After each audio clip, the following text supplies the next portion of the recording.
The following dialogue, written by Dr. Peter Chojnowski, is an analysis and breakdown of an interview with the imposter. Some background.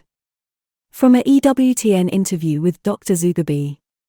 Doctor, this is not about your credibility. How would you answer those people who claim that the person presented to you was not Sister Lucia? Dr. Zugibe. Such a claim would be totally preposterous. I will tell you why it was Sister Lucia. A number of years ago, I was asked, one time someone asked me, they said they had met Sister Lucia and wrote an article about Sister Lucia, a fellow by the name of Carlos Evaristo. He wrote several books over there, of sites in Fatima. He had written a letter to the chief of police and said that he had written an article about Sister Lucia, and had a picture of himself with her. He thought that it was not Sister Lucia. He wanted to know if the chief of police knew any forensic specialist who could compare that picture with known pictures of Sister Lucia. He came to me, and I went ahead and did a complete study, called an anthropomorphic study, of the photos showing that it was definitely the same person. I'm very, very familiar with what Sister Lucia looks like after looking at a whole big bunch of pictures. I know exactly what she looks like, in all ways. Dr. Chojnowski. That Dr. Zugibe should tell us about this incident from the early 90s, was truly a godsend for the Sister Lucy truth investigation. Dr. Zugibe and Carlos Evaristo were two of the most prominent defenders of the identity of the false Sister Lucy in the late 90s and early 2000s.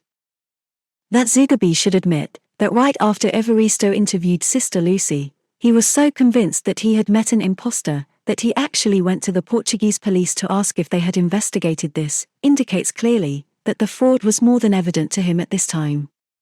That the police should send him right to Zugibe, to solve a problem that no one took as a problem at that time, shows that there was, and is, a network of cover-up that seeks to silence word of what has become increasingly obvious.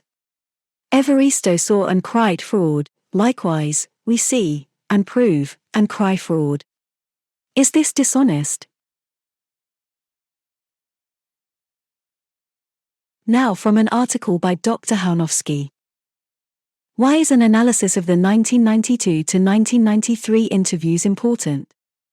We must give the most reasonable explanation for her contradictory statements because, if true, they change our entire understanding of Fatima.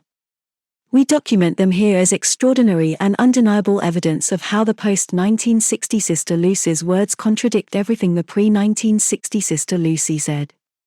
Until now there have been essentially two ways to look at these interviews. One either accepts them at face value or one doesn't. Most people in the mainstream church who have heard about these interviews accept their content at face value, like this. John Paul II's 1984 consecration was accepted by heaven, even if not satisfying every condition previously thought necessary. Mr. Evaristo, Dr. and Mrs. Zugibe and mainstream Catholics have accepted these points. Questions from Dr. Chojnowski. We have three simple questions to pose to Mr. Carlos Evaristo. 1. Did you ask Dr. Frederick Zugibe to investigate whether or not the woman who met you in both 1992 and 1993 was the real Sister Lucy dos Santos of Fatima? 2. Was Dr. Zugibe telling the truth when he said, Carlos Evaristo came to me, and I went ahead and did a complete study? 3. Did you provide Dr. Zugibe with the pictures that he would use to authenticate the identity of Sister Lucy of Fatima? Did you provide him with any materials whatsoever to further his investigation? Now, a summary of Sister Lucy's points during the 1992 to 1993 interviews. As we have noted, in these interviews Sister Lucy contradicts almost everything that she had formerly said and makes many other bizarre statements. Here she introduces a completely novel understanding of the Fatima message from everything she wrote about formerly, but one that is complementary to the propaganda of the Vatican. 1. She denies that the third secret was supposed to be revealed in 1960 even though it was she herself, who had indicated that the secret ought to be revealed by 1960 or upon her death, whichever came first. 2. She states, in agreement with the Vatican, that the secret was intended only for the Pope, but he could have revealed it if he had wanted to. 3. She adds that she was opposed to its public revelation, in complete contradiction to everything that was stated by her and every bishop and theologian before 1960. 4. She declares that John Paul II's consecration of March 25, 1984, was valid even though it involved only a majority and not all Catholic bishops. 5. She claims that John Paul II's consecration avoided a nuclear war in 1985. 6. She says that Russia did not need to be mentioned explicitly by name in the consecration since the year 1929 had passed and the errors of Russia had already spread. These are striking contradictions for the seer who formerly complained over and over that Popes Pius XI and XII had not precisely followed the request of Our Lady in each particular step and detail. 7. She notes that Gorbachev was an instrument of God in the process of the conversion of Russia. 8. She clarifies that Our Lady never said the conversion of Russia would be to Catholicism nor even to Christianity. Rather, it would be a conversion from militant atheism to that of any country that respects the free will given to men by God, the freedom to choose between good and evil. 9. She also asserts that the annihilation of nations does not refer to actual nations or physical war, but a spiritual annihilation that was the result of atheistic communism. 10. In this interview, Sister Lucy also seems to know positively that heaven had accepted John Paul II's consecration of the world.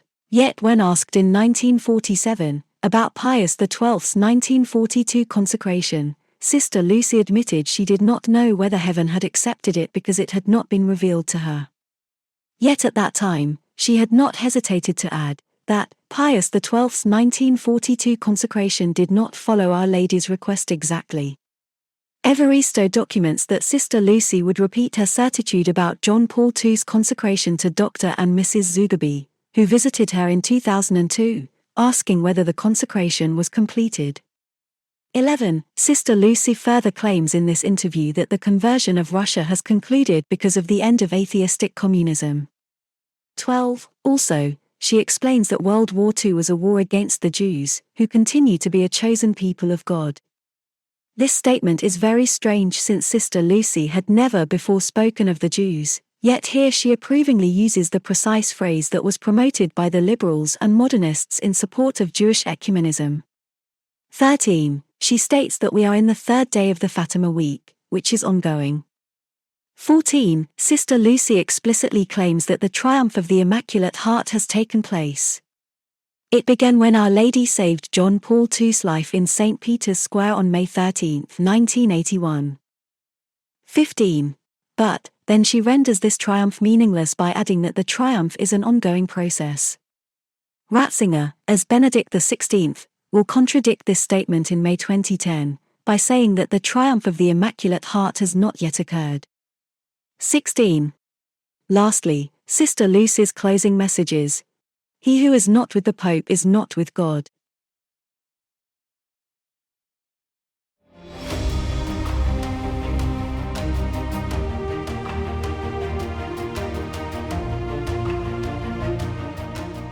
In these two interviews, Sister Lucy contradicts nearly every statement she herself had made for the past 70 years regarding the details of Our Lady's requests at Fatima for the consecration of Russia as well as the details of the third secret.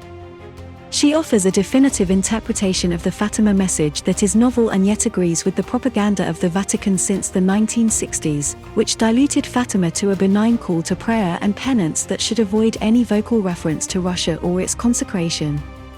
The message of Fatima, rather, is one of hope, peace, and ecumenism.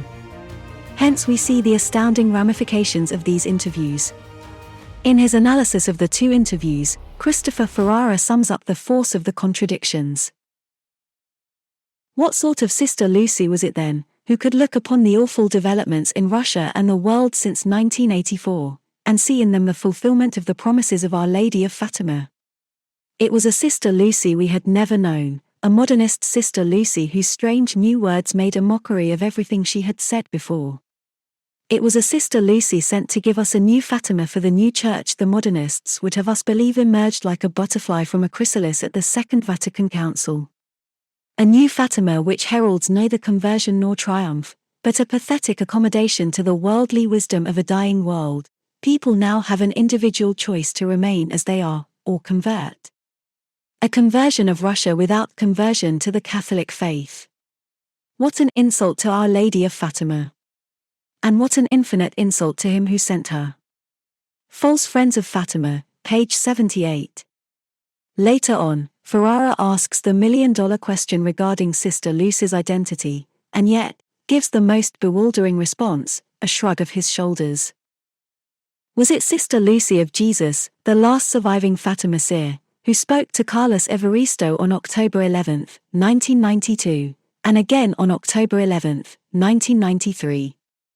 It does not matter.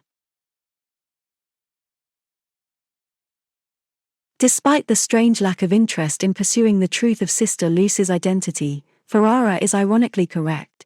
It was indeed a Sister Lucy we had never known.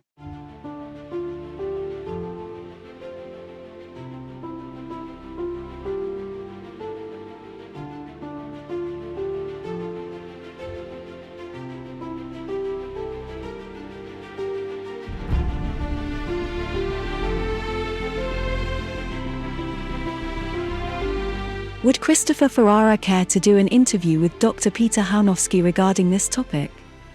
If so, please contact him through our website, sisterlucytruth.com, or at justicepc@yahoo.com.